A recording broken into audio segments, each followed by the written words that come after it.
हम मधेश का बेटा है भने एउटा कुरा हुन्छ, हम मधेश का छाउरा है भनेपछि छाउरा भने के हो तपाईँले भन्नुहोस्। मधेसको छाउरो भने के हो? अब छाउरोको अर्थ के हुन्छ हजुर?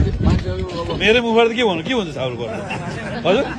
के को बच्चा छाउरो भने हजुर? किन चाहिँ जे छौडा कसलाई भन्छ, छौडा कसलाई भन्छ? ए महेश बस्नेत, याद गर मुजी, तिम्रो बाउले जन्म दिएछ कि तिमी बिउ खसालेर अर्काको बिउबाट निस्केको हो? तिमी याद गर। मधेसी पहिला बाउलाई गएर सोध्नु कि मधेस भाषामा छौडा भनेको के हो, पहिला यो सोध्नुस् बुवालाई गएर। तिम्रो बुवाले जन्म दिएछ कि छैन? छैन भने जसलाई बुवा तिमी मान्छौ तिम्रो बुवालाई सोध्नु गएर कि मधेसी भाषामा छौडा कसलाई भन्छ। आउँदैन भने यहाँ आउनुहोस्, म भन्छु छौडा कोन भन्छ। छोडोलाई छौडा भन्छ मधेसी भाषामा।